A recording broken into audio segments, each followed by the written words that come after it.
Good Morning Business, Stéphane Soumier sur BFM Business. Et c'est donc Thierry Déaut qui est avec nous, le président de Meridiam, et je suis absolument ravi de vous recevoir, Thierry Déaut. Pourquoi ? Parce que je ne connaissais pas Meridiam, donc d'abord je suis toujours ravi quand je reçois. Et vous faites, vous êtes important, vous êtes très important. Vous faites partie de ces espèces de rouages de l'ombre de l'économie, mais qui vont être des rouages essentiels parce que, par exemple, vous êtes au cœur en ce moment de ce qui va être l'organisation du plan Juncker, Thierry Déaut. C'est quoi votre rôle exactement ? C'est quoi le rôle d'un investisseur ? Parce que vous êtes investisseur au premier titre comme Meridiam. Aujourd'hui, Meridiam, c'est le leader de l'investissement dans les infrastructures publiques dans le monde. C'est 35 milliards... Comment ça, le leader ? C'est 35 milliards d'euros d'investissement dans le monde. C'est plus gros que les Australiens de Macquarie, non, quand même ? Dans l'investissement public, oui. Dans l'investissement public. Et voilà, c'est ça. Voilà. Et donc, c'est le leader. Nous avons aujourd'hui 3 milliards d'euros sous gestion, dont nous avons fait un levier assez important pour investir depuis 10 ans. Nous fêtons cette année notre 10e année d'existence basée à Paris. Et vous avez irrigué 35 milliards d'investissements sur... Dont 11 milliards et demi en France. Dont 11 milliards et demi en France. Et vous nous apprenez que le plan Juncker, il a commencé. Le plan Juncker a commencé. D'ailleurs, je participe à des tables rondes avec le vice-président Katainen de la Commission européenne depuis novembre. Des tables rondes, ça, j'ai pas de souci que le fait que les tables rondes aient commencé, que les PowerPoint. Oui, voilà, c'est ça. Le port de Calais, aujourd'hui, ça y est, c'est parti.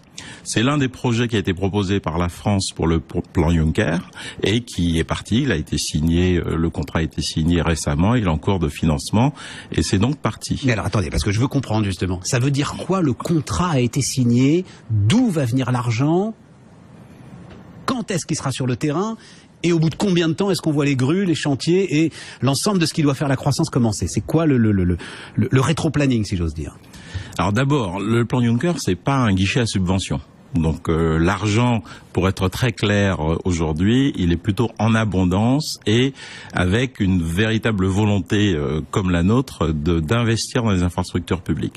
Le plan Juncker, c'est un plan qui facilite l'accès de cet argent au projet tel que le port de Calais. Donc la concession du port de Calais a été signée récemment. En juin, le bouclage financier va se terminer et le port sera livré, son extension en tout cas, sera livrée dans les 4 à 5 années à venir. Je comprends pas la différence. C'est quoi ? Pourquoi pas guichet à subvention ? C'est-à-dire qu'il faut qu'il y ait au départ une impulsion privée pour que ça fonctionne ? Il faut au départ qu'il y ait une impulsion publique pour que ça fonctionne, c'est-à-dire que les gouvernements... Donc guichet à subvention ? Non, pas forcément. Il faut d'abord préparer les projets. Et c'est le premier volet du plan Juncker. C'est ça. Et c'est le plus important. Vous voulez dire que le guichet, il est là, mais il n'est pas tout le temps ouvert. Il n'est pas systématiquement ouvert. Il faut convaincre le guichetier de lâcher l'argent. Non, le guichet, c'est le 3e volet. Alors, je vais revenir au premier volet. Alors, allez-y, mais je veux comprendre. Qui est vraiment celui d'inciter les États à préparer leurs projets et à accélérer l'investissement public. Donc, pour investir, il faut d'abord qu'il y ait un projet. Il faut donc que les administrations les préparent. Et ça, c'est le premier volet du plan Juncker avec le hub de l'infrastructure qui va être créé et qui est financé avec 20 millions la première année pour vraiment soutenir les États dans leur effort de préparation des projets pour les sortir. Et c'est pour ça que nous avons eu un certain nombre de pays, enfin tous les pays de l'Union que visite aujourd'hui le vice-président Katainen au rythme de 2 par semaine, je pense, ont présenté des projets. La France a présenté une liste de projets dont le port de Calais, mais bien d'autres, notamment sur les sujets de transition énergétique, et qui ont vocation à être accélérés par un premier volet qui est celui du soutien, je dirais, technique et logistique de la Commission via ce hub. D'accord. Un deuxième volet qui est celui de la facilitation des procédures. Les procédures d'aide d'État, par exemple, de l'Union est accélérée pour un certain nombre de projets, mais plein d'autres petites choses qui ne facilitent pas nécessairement l'investissement intra-européen. On essaye de lever les obstacles, on essaye de simplifier au maximum, et on essaye de réduire les normes. Le troisième volet, c'est celui de l'EFSI, du Fonds européen d'investissement stratégique, qui permet en fait de mobiliser beaucoup plus d'argent venant des investisseurs de long terme comme nous-mêmes, afin de permettre, par exemple, de faciliter l'accès à des projets qui pourraient être un peu risqués et de soutenir les investisseurs dans ce cadre. C'est ça. Et d'augmenter les capacités de la Banque européenne d'investissement dans ce cadre-là. Et c'est Mais là où on arrive à ces fameux 300 milliards dont on a beaucoup dit qu'ils n'existaient absolument pas sur le papier et... Les 300 milliards, il y a... Dans vos comptes à vous, finalement, hein, c'est vous qui êtes garant, finalement, de la réalité de ces 300 milliards aujourd'hui. Voilà. Si nous pouvons, avec 3 milliards, investir plus de 35 millions, c'est qu'il y a un effet de levier, à la fois avec de la dette, mais aussi des partenariats, qui fait qu'on est capable, avec ce que le plan Juncker a pu recycler du budget européen, d'imaginer pouvoir investir en Europe dans les années qui viennent environ 300 milliards. Combien de temps, justement, dans les années qui viennent? Combien de temps? Le port de Calais, par exemple, donc on comprend qu'on en est au moment du financement, hein, vraiment. Le chantier, il commence quand? La rénovation, elle commence quand? Le travail, il commence quand? Le chantier, il commence dans la deuxième moitié de 2015. Voilà, donc il commence. Ah oui, il a commencé. Ça va vite. Ça va vite. Donc il faut aujourd'hui agir. Comment ça, dans la deuxième moitié de 2015? Le financement sera même pas complètement bouclé? Si, il sera complètement bouclé. Il est quasiment bouclé. De toute façon, le contrat a été signé en connaissance de cause que les financements étaient bouclés. Et ça peut aller aussi vite sur d'autres projets? Ça peut aller aussi vite sur d'autres projets. La France a présenté d'autres projets sur la transition énergétique. Il y a d'autres projets comme le canal Seine-Nord qui ont été proposés dans la liste, mais les autres pays européens ont fait aussi des projets. Donc bon, il faut y croire, quoi. Il faut y croire. Faut surtout faire. Je dois vous avouer que j'étais un peu dubitatif sur voilà.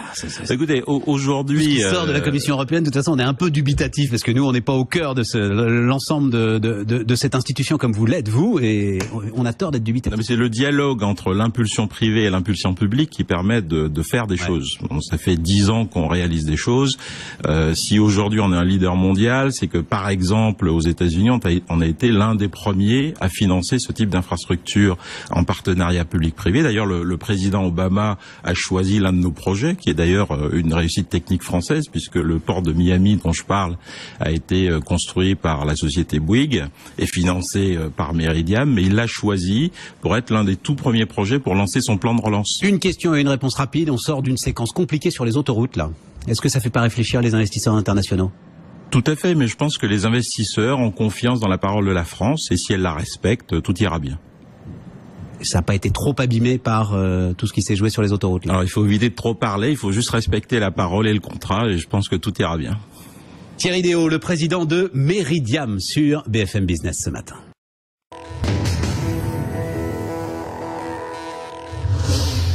Le PDG de Meridiam est mon invité ce matin dans Les Échos. Bonjour Thierry Déaut. Bonjour. Merci d'être avec nous ce matin dans Les Échos. Nicolas Hulot a démissionné du gouvernement il y a environ une semaine et il vous avait nommé au sein d'une commission, la commission ACT pour la transition énergétique, avec d'autres personnalités.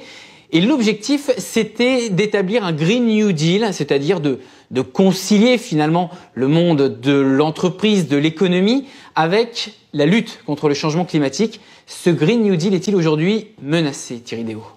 D'abord, je voudrais saluer la méthode de Nicolas Hulot, qui était celle de réunir au sein de cette commission ACT un certain nombre d'acteurs de la société civile, des entreprises, des associations, des chercheurs, des économistes, pour vraiment critiquer les plans du gouvernement, de façon constructive évidemment, et l'aider dans l'accélération de cette transition écologique. Écouter la société civile finalement. Écouter la société civile et vraiment accompagner ce New Deal qui est une vraie révolution, mais qui se fera de façon progressive.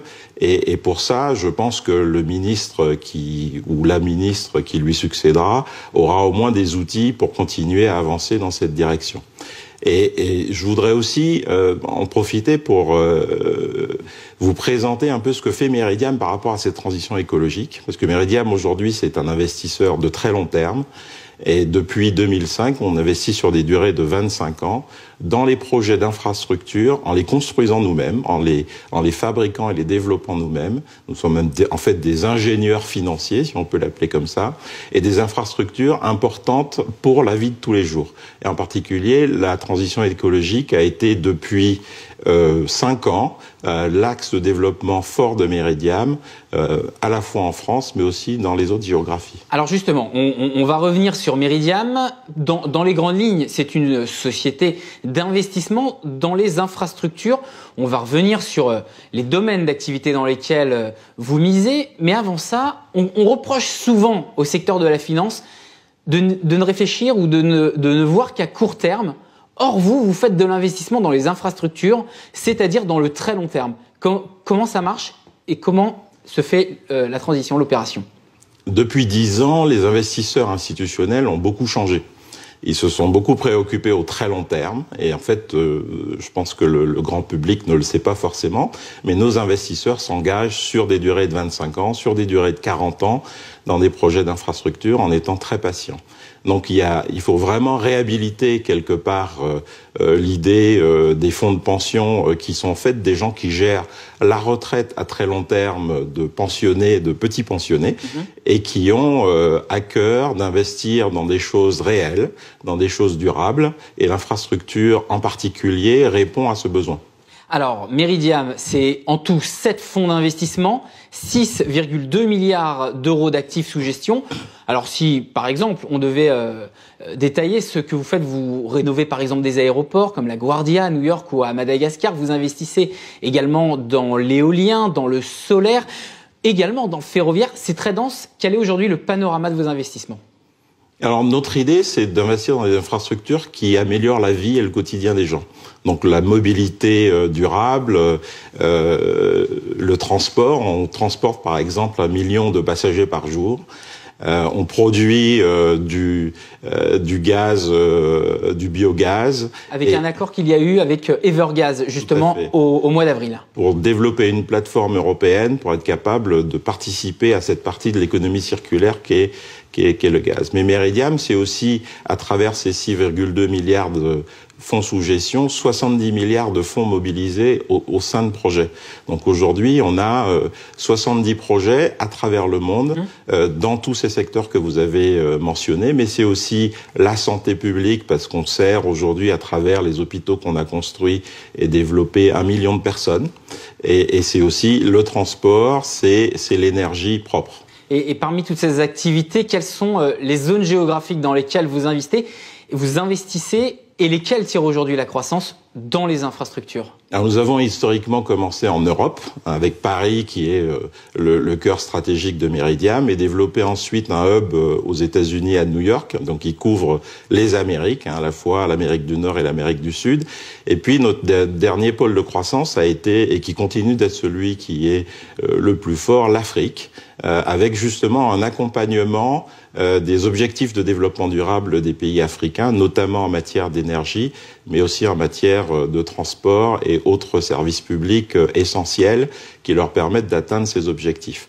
Et l'Afrique aujourd'hui est vraiment le potentiel de croissance le plus fort, avec ce potentiel transversal qui est vraiment la transition écologique, qui est vraiment la transformation que nous allons voir, y compris dans les pays développés, aux États-Unis, en France et dans le reste de l'Europe, comme un véritable moteur de croissance, de nouvelle croissance verte. Justement, puisque vous parlez de nouvelle croissance verte, je refais le parallèle justement avec la commission ACT qui a été formée par Nicolas Hulot et à laquelle vous appartenez. L'idée, voilà, c'est faire concilier à la fois croissance, entreprise et écologie. Est-ce qu'il y a un moment dans tous vos investissements où vous réalisez qu'il y a une rupture, c'est-à-dire qu'il faut faire des choix de privilégier certaines industries et en délaisser d'autres, ou est-ce que tout peut devenir écologique à terme ? Tout peut devenir écologique à condition de subir une transformation profonde. Mais on se rend compte que les transformations, des fois, sont purement opérationnelles. Pour prendre un exemple très concret, j'ai pu travailler sur l'efficacité énergétique des bâtiments publics au sein de la commission ACT. L'idée était de vraiment faire ressortir les points saillants pour pouvoir avancer plus vite, investir plus vite dans l'efficacité énergétique. Et la vraie difficulté en faisant l'analyse du marché, c'est que c'est un marché très morcelé, ce sont de petits projets.